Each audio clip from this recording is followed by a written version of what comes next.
निर्जला एकादशी व्रत कथा। जब वेदव्यास जी ने पांडवों को चारों पुरुषार्थ धर्म, अर्थ, काम और मोक्ष देने वाले एकादशी व्रत का संकल्प कराया था, तब युधिष्ठिर ने कहा, जनार्दन, ज्येष्ठ माह के शुक्ल पक्ष में जो एकादशी पड़ती हो, कृपया करके उसका वर्णन कीजिए। भगवान श्री कृष्ण ने कहा, हे राजन, इसका वर्णन परम धर्मात्मा व्यास जी करेंगे, क्योंकि ये संपूर्ण शास्त्रों के तत्व ज्ञान और वेद वेदांगों के पारंगत विद्वान हैं। तब वेद व्यास जी कहने लगे, हे कृष्ण, और शुक्ल पक्ष की एकादशी में अन्न खाना वर्जित है। द्वादशी को स्नान करके पवित्र होकर फूलों से भगवान केशव की पूजा करें। फिर पहले ब्राह्मणों को भोजन देकर अंत में स्वयं भोजन करें। यह सुनकर भीमसेन जी बोले, परम बुद्धिमान पितामह, मेरी उत्तम बात सुनिए। या राजा युधिष्ठिर, माता कुंती, द्रौपदी, अर्जुन, नकुल और सहदेव ये एकादशी को कभी भी भोजन नहीं करते तथा मुझसे भी हमेशा यही कहते हैं कि भीमसेन, एकादशी को तुम भी ना खाया करो, परंतु मैं उन लोगों से यही कहता हूँ कि मुझसे भूख नहीं सही जाएगी। भीमसेन की बात सुनकर व्यास जी ने कहा, यदि तुम नरक को दूषित समझते हो और तुम्हें स्वर्गलोक की प्राप्ति अभीष्ट है, और तो दोनों पक्षों की एकादशियों में भोजन नहीं करना। भीमसेन बोले, महाबुद्धिमान पितामह, मैं आपके सामने सच कहता हूँ, मुझसे एक बार भोजन करके भी व्रत नहीं किया जा सकता, तो फिर उपवास करके मैं कैसे रह सकता हूँ।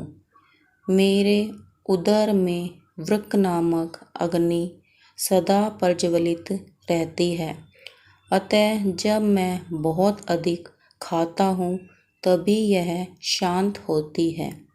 इसलिए महामुनि, मैं पूरे वर्ष भर में केवल एक ही उपवास कर सकता हूँ, जिससे स्वर्ग की प्राप्ति सुलभ हो तथा जिसके करने से मैं कल्याण का भागी हो सकूं। ऐसा कोई एक व्रत निश्चित करके बताइए, मैं उसका यथोचित रूप से पालन करूँगा। व्यास जी ने कहा, भीम, ज्येष्ठ मास में सूर्य वृष राशि पर हो या मिथुन राशि पर हो, शुक्ल पक्ष में जो एकादशी हो, उसका यत्न पूर्वक निर्जल व्रत करो। केवल कुल्ला या आचमन करने के लिए मुख में जल डाल सकते हो। उसको छोड़कर किसी प्रकार का जल विद्वान पुरुष मुख में ना डाले, अन्यथा व्रत भंग हो सकता है। एकादशी को सूर्योदय से लेकर दूसरे दिन के सूर्योदय तक मनुष्य जल का त्याग करे तो यह व्रत पूर्ण होता है। इसके बाद द्वादशी को प्रभात काल में स्नान करके ब्राह्मणों को विधि पूर्वक जल और सुवर्ण का दान करे।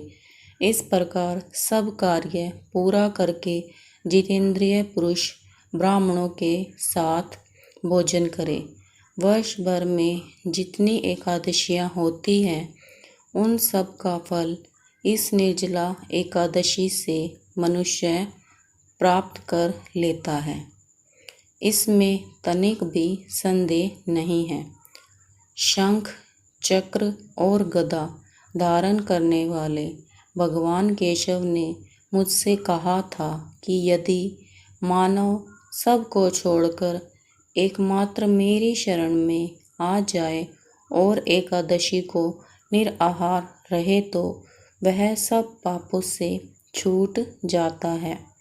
कुंती नंदन निर्जला एकादशी के दिन श्रद्धालु स्त्री पुरुषों के लिए जो विशेष दान और कर्तव्य विहित हैं उन्हें सुनो। उस दिन जल में शयन करने वाले भगवान विष्णु का पूजन और जलमयी धेनु यानी पानी में खड़ी गाय का दान करना चाहिए। सामान्य गाय या घी से बनी गाय का दान भी किया जा सकता है। इस दिन दक्षिणा और कई तरह की मिठाइयों से ब्राह्मणों को संतुष्ट करना चाहिए। उनके संतुष्ट होने पर श्री हरि मोक्ष प्रदान करते हैं।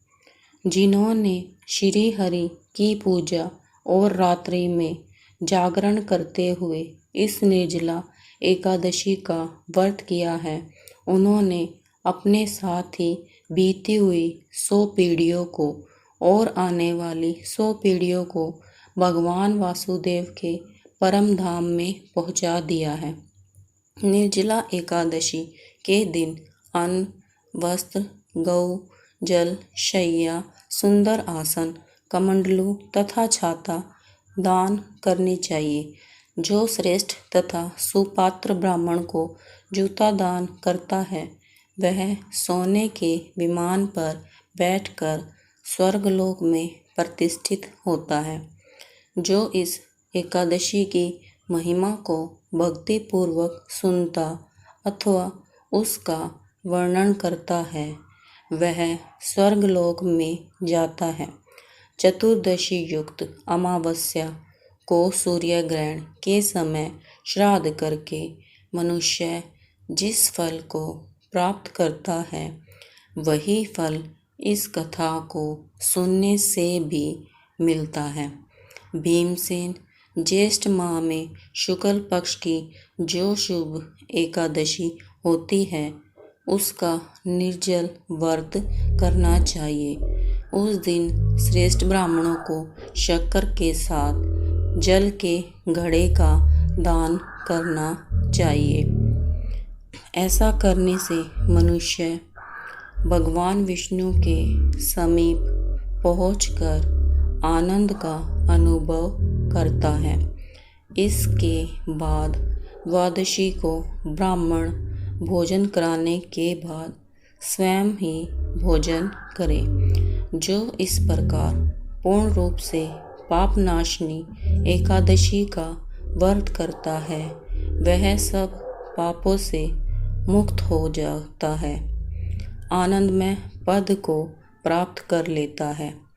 यह सुनकर भीमसेन ने भी इस शुभ एकादशी का व्रत आरंभ कर दिया।